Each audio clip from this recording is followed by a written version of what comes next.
7:37, estamos de vuelta en Hoja de Ruta y nos acompaña hoy, como cada miércoles, el académico de la Universidad Adolfo Ibáñez, Cristóbal Belolio. ¿Cómo estás, Cristóbal? ¿Qué tal? ¿Cómo están? Un gusto. Hola. Muy bien.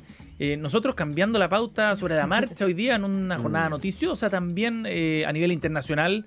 En el barrio. Y afortunadamente, claro, en el barrio. Afortunadamente pudimos reaccionar a tiempo para prepararnos en esta conversación y recopilar algunos antecedentes de lo que ha ocurrido en Bolivia. Para quienes no lo saben, hubo un intento de golpe de Estado anunciado al menos así por el presidente Luis Arce. Y eso nos lleva a pensar también en lo que está pasando en el barrio precisamente, Cristóbal, en momentos bien convulsos y donde cuesta saber hacia dónde va. Fíjate que hoy día estaba echando un vistazo a la salud democrática de nuestro, llamémosle subcontinente. Voy a pensar en Latinoamérica para dejar fuera a Estados Unidos por ahora.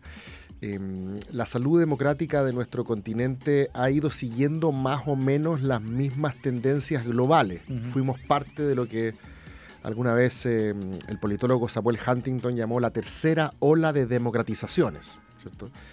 Entre los años 70 y 80, muchos gobiernos autoritarios en esta región transicionaron, no sé si es la palabra correcta, pero tuvieron transiciones hacia la democracia, y nosotros de hecho fuimos uno de ellos, Chile. El año 78, por ejemplo, creo que había solamente 2 democracias en la región. Según los datos que tengo yo, las 2 democracias eran... El 88. El 78. Solamente había 2 democracias. Colombia, Costa Rica y Venezuela. 3 democracias en todo el continente, en todo el subcontinente. El año 95, es decir, ya después de que pasó la ola de democratización, habían apenas 2 regímenes autoritarios, Cuba y Haití. O sea, digamos que así como hubo un optimismo noventero en todo el mundo, con esta tesis del fin de la historia, de que la democracia liberal con economía de mercado y Estado de Derecho eran el único juego en competencia, digamos, la combinación ganadora, eso también fue cierto por aquí.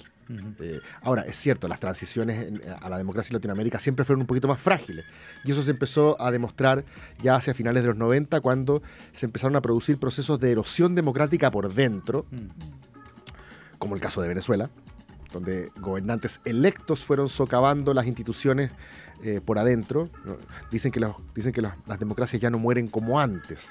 Ya no mueren con Hawker Hunters ni tanques, ¿cierto?, que llegan a Palacio. A pesar de que hoy día sí hubo un tanque que se acercó a Palacio. Hoy día hubo una reminiscencia. Una zona no solo se acercó, botó la puerta del Palacio. Pero en general se dice que hoy día las democracias mueren lentamente cuando los ejecutivos empiezan a agrandarse y terminan cooptando las otras instituciones del Estado, finalmente confundiendo gobierno con Estado de alguna manera, impidiendo que la oposición haga su pega, impidiendo que la prensa haga su pega, impidiendo que la judicatura sea independiente, impidiendo que los poderes del Estado, ¿cierto?, sean separados, etcétera, etcétera. Eso es un poco lo que ha estado pasando en muchas partes del mundo, y Latinoamérica no es la excepción.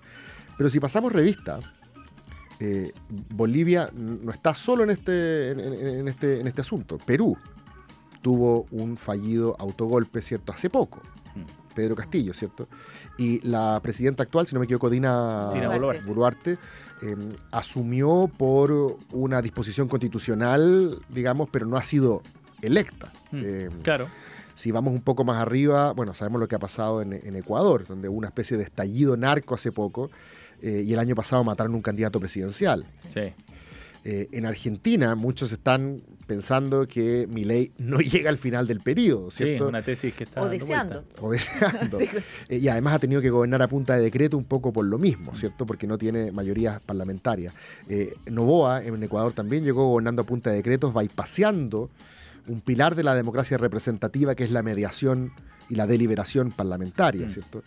En Brasil hay gente que ha dicho que la democracia brasileña ha demostrado resiliencia, porque a pesar de que Bolsonaro no fue muy buen perdedor, igual tuvo que entregar el poder. Pero no nos olvidemos que sus partidarios, ¿cierto?, llegaron hasta el Congreso en Brasilia. Es verdad, pues en plan alto. Bien parecido a lo que pasó en la Casa Blanca. En la Casa Blanca, ¿cierto? Cuando los partidarios de Trump no aceptaban su derrota. Y desde antes, la judicialización de la política también en Brasil. Hay gente que compara el 2019 chileno, y sobre todo la rabia contra las élites, en Netflix sobre el tema, con el 2013 brasileño, ¿cierto? Sí. Donde fue la corrupción de la clase política la que motivó todo un movimiento que terminó con la salida de Dilma y después el encarcelamiento del propio Lula. De Venezuela ni hablemos. No, o sea, Venezuela, Nicaragua. Si es que las encuestas, o sea, si es que la elección fuese limpia, yo he leído a especialistas de distintos lados, si es que la elección fuese limpia, esto lo debiese ganar la oposición con cierta distancia. Y si hubiera sido María Corina Machado la candidata, con mayor distancia aún. Pero todo el mundo sabe que esta elección lamentablemente no cuenta con esas garantías. Si vamos al caso de Colombia, es interesante, por primera vez uno podría decir, es bueno para una democracia no solo la alternancia, digamos, en el mismo bando, sino ideológicamente distinta. Claro. Por primera vez hay un presidente de izquierda. Increíble. Aunque hay cuestionamientos por también temas de corrupción al poco andar del presidente. Y porque también está gobernando con un parlamento adverso donde es bastante difícil sacar adelante la tarea. Si piensas en el caso de Panamá, ¿cierto? Martinelli era el candidato, digamos, más popular, pero también condenado, formalizado por el caso de Brecht, ¿cierto? Y terminó su delfín, siendo el que finalmente Murillo, no me acuerdo bien cuál es el apellido. En Guatemala, el presidente Arévalo, un poder judicial muy politizado, prácticamente no lo dejó asumir, a pesar de él haber sido el ganador de las elecciones. Nicaragua, ni hablar. No, claro. La dictadura de Ortega Murillo ahí. Exacto, ahí está Murillo, perdón, el otro era Molina. La dictadura, que es una dictadura media rara, porque trata de seguir manteniendo viva la llama de la revolución sandinista, pero con toques medios evangélicos que tiene la mujer. Rosario Murillo, si no Rosario Murillo, sí. Un extrañísimo personaje. Es decir, y bueno, el caso de México, ¿cierto? México, uno podría decir, bueno, tuvo una elección que eligió a la primera mujer, también positivo desde el punto de vista de la inclusión de grupos que antes no habían tenido protagonismo, pero también muy cuestionada porque AMLO no es muy tolerante a la disidencia en la crítica y no le gustan las instituciones autónomas, entonces ¿Cristóbal? Él trató de cooptar en parte al órgano electoral, que fue también muy polémico. Mucha gente dice, esta elección no hay que celebrarla porque estamos frente a un nuevo PRI, por así decirlo, una dictadura perfecta que se va a instalar y a través de una fachada democrática no va a soltar más la pelota. Y eso sin contar todos los candidatos muertos en la previa de la elección. Por lo mismo. Por la narco. Exacto. Entonces, y a todo esto, lo que pasó hoy día en Bolivia tiene que ver con este general que dice que no va a permitir que Evo vuelva al poder porque es inconstitucional que vuelva. Y ni siquiera mencionamos el caso de Bukele. También. Que también, ¿cómo se llama? Violó los límites que la propia Constitución establecía. Es decir, si se trata de la salud de la democracia liberal, la democracia liberal latinoamericana yo diría que está en el pabellón. Y desde ese punto de vista el pasto en Chile, por primera vez el pasto propio es más verde. Déjame llevarte al ámbito académico y a lo que tú has estudiado también para sintetizar un poco esto. ¿Por qué diablos cuesta tanto entonces en Latinoamérica que tengamos gobiernos más estables, democracias más sólidas? ¿Por qué Chile y Uruguay parecieran ser excepciones? Y Costa Rica dentro de todo este contexto. Es una buena pregunta. Fíjate que estuve leyendo hace poco algunos autores andinos que dicen que la democracia liberal nunca fue para nosotros. Ya. Un injerto anglo-occidental, ¿cierto? Y que tiene mucho que ver con el celo de las libertades individuales, muy propio de la cultura anglo-europea, pero que en verdad nuestros pueblos, ¿cierto? Ancestrales y en el mestizaje finalmente después con el pueblo español, quizás debían tener un modelo distinto de organización, ¿cierto? ¿Esos son autores actuales o son autores de hace 30 o 40 años? No, autores actuales a partir principalmente de lo que se conoció como el constitucionalismo andino en Bolivia, en Ecuador, en Venezuela. Hay otros que dicen que el gran problema es que nuestras opciones en competencia siguen siendo muy opuestas. Como sistema de gobierno. Las opciones políticas que están en competencia, ¿cierto? El otro día leí un tuit que lo encontraba divertido. O sea, típica elección latinoamericana. Compite un ex revolucionario que se viene bajando de la sierra contra un ex militar fascista y gana el ex revolucionario 51 contra 49. ¿Qué pasa? Que como dice un politólogo muy conocido que se llama Hans Jaworski, cuando en las elecciones lo que se elige es muy grande, es decir, hay una diferencia radical en el país al cual te vas a despertar al día siguiente, dependiendo si gana uno u otro, aumentan los costos de los perdedores. Ya. No te bancas que gane el otro. Claro. Porque el otro no solamente es una alternativa distinta a ti desde el punto de vista del programa político. Sí. Es que tú consideras que si ganan los otros, el programa es tan radicalmente, es tan antitético a tus creencias que tú, desde el día 1, estás en campaña para votarlo. ¿Cierto? Sí. Estoy, ¿cómo se llama? Hipotetizando distintas alternativas. La poca fortaleza institucional, sin duda, la poca capacidad del Estado también para cubrir el territorio y hacer la pega, ¿cierto? O sea, me parece que pueden haber varias alternativas por las cuales nosotros pasamos por las crisis económicas. Interesante en todo caso lo que decías tú respecto a esa tesis de que quizás la democracia no está hecha para nosotros, ¿eh? Porque también vemos como la democracia como el único camino posible, nada más que la democracia, solamente la democracia. Chuta, la democracia liberal. Liberal, sí. La democracia liberal. Le puse liberal porque liberal, hay toda una discusión. Una sí, esto puede ser un poco académico también, pero es interesante ver si es que por democracia vamos a entender una versión minimalista, que básicamente elegir a nuestros gobernantes a través de elecciones libres y competitivas, punto. O si además de eso incluimos en el concepto de democracia el respeto al Estado de Derecho, a las libertades individuales, a los derechos de la minoría, a la separación de poderes, al debido proceso, a todos estos componentes a través de los cuales, curiosamente, la voluntad de la mayoría se mantiene a raya.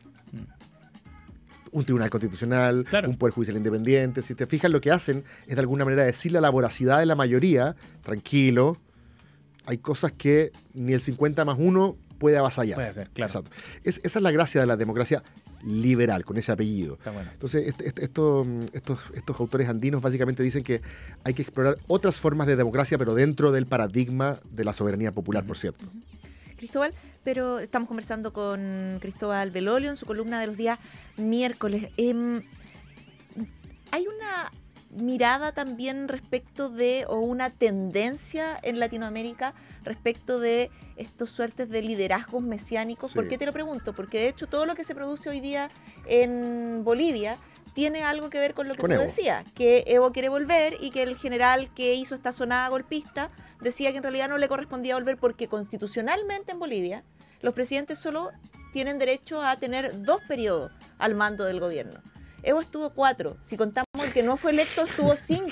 Sí. Y esos 4 fueron porque referéndum de por medio, digamos. O sea, tuvo que cambiar la constitución para poder seguir al mando. Sí. Y es algo que, bueno, tú lo decías, en Venezuela pasa lo de Maduro, y entonces hay una suerte de personalidad media mesiánica que dice, si no soy yo, el caos. Voy a hacer una comparación un poco extrema, pero hoy día aparecía desde la cárcel Daniel Jadwe con una carta donde decía que cuando salga de aquí voy a tomar el lugar que me merece, entonces es como entonces finalmente hay personas o dirigentes que sienten que solo ellos pueden cambiar las cosas. Sí, es muy cierto. Hay algunos que efectivamente se sienten redentores o portadores de una causa, ¿cierto?, de la voz del pueblo, ¿cierto? Y ceder el poder es ceder a las oligarquías. Me imagino que ese es el discurso de los Maduro, de los Chávez. Pasa que muchas democracias latinoamericanas, como dicen algunos académicos, son populismos inclusivos. Es decir, son buenos para incluir a sectores de la población que antes no estaban sentados en la mesa. Lo bueno de Evo es que, por ejemplo, en un país donde más de la mitad son indígenas y que siempre haya estado gobernado por blancos educados en Harvard, bueno, ahora que él sea presidente, manda una señal muy importante de inclusión a los pueblos originarios, de que la democracia también les pertenece, exacto, y de que pueden ser sujetos no solamente sujetos de representación, sino que ellos mismos también pueden representar. Claro, en Venezuela dicen que los primeros años de Chávez también fueron caracterizados por una agresiva política de inclusión de sectores desposeídos, ¿cierto? El problema es que son malos en la otra dimensión. La democracia tiene 2 dimensiones, como diría otro politólogo que se llama Robert Dahl, decía, las democracias tienen 2 dimensiones. Una es la capacidad de incluir a todos los sectores de la población. Por eso es interesante que gane una mujer, por eso es interesante que Evo, ¿cierto?, gane los sectores indígenas. Pero también la otra dimensión es estar abierto a la impugnación del poder. el public contestation, como le dicen, que es que estar abierto a que, bueno, a que la oposición haga la pega, a que la prensa haga la pega, a que los tribunales fallen algo que no estás de acuerdo y te metan y metan preso de repente al que, en este caso, a Jado o a otro. O sea, eso demuestra que nadie está por encima de la ley, ¿cierto? Y la ley se cumple y favorece la alternancia, sí, etcétera. Me da la impresión de que como las democracias, a propósito, no quería esquivar la pregunta de Cecilia, me da la impresión de que justamente como es esa dimensión, la de la impugnación, la que está muy debilitada en la democracia en Latinoamérica, hay algunos que se creen que están por sobre la ley. O sea, la ley no es más importante en este caso que la misión redentora que se autoatribuye Evo, sí, o Bukele. Que ha sido un poco el discurso que le hemos escuchado a Lautaro Carmona en algunas entrevistas en, sí, las últimas semanas. Y es interesante porque, insisto, no distingue color político. O sea, no, claro. Está Bukele y está Evo, digamos, en la misma. Y mira, Milei también. Y por eso insisto en a veces darnos cuenta que el pasto aquí está mucho más verde en ese sentido. O sea, aquí nadie, ni siquiera en el momento del mayor delirio refundacional de la primera convención, se pensó en que Boric siguiera, digamos, eternamente. Pero en el 2019 estuvimos asustados. Estuvimos asustados y aguantamos. Fíjate que dentro de todo este pesimismo democrático que hay global, y también en este caso latinoamericano, hay muchos que dicen que estamos siendo un poquito alaraco. Porque en verdad la democracia ha demostrado ser más resiliente de lo que se pensaba. Ajá. Y curiosamente se ponen casos como el de Chile el 2019, aguantó la estantería, el mismo Brasil y Estados Unidos, ¿cierto? Sí. Que si bien no fueron muy buenos perdedores, ¿cierto? Los Bolsonaro y Trump, al final igual tuvieron que entregar la banda, el sistema aguantó. Y hay gente que dice, bueno, pero ¿cómo los países europeos? Merkel duró décadas, como Blair duró 15 años, Cameron otros tantos. Bueno, ahí la diferencia es que como son regímenes parlamentarios, ellos son los líderes del partido que sigue siendo mayoritario. Claro. Entonces no es un culto al líder desde ese punto de vista. Hay obviamente algunos líderes que tienen ciertas características personales que los hacen obviamente seguro, mucho más carismáticos, ¿cierto? Pero el punto es que son los partidos los que finalmente deciden. Y si tú caes en desgracia en el partido, como no sé, Margaret Thatcher a principios de los 90, el partido sigue gobernando, pero a través de otro líder, que en este caso fue, por ejemplo, John Major. O sea, en ese sentido es el partido el que sigue siendo reelecto y el líder del partido es el que hace las funciones de primer ministro. Entonces no es exactamente lo mismo esa permanencia en el poder que la tendencia de nuestros líderes a perpetuarse. De todas maneras. Cristóbal Belolio está aquí en Radio Pauta y nos ha acompañado aquí en Pauta Final.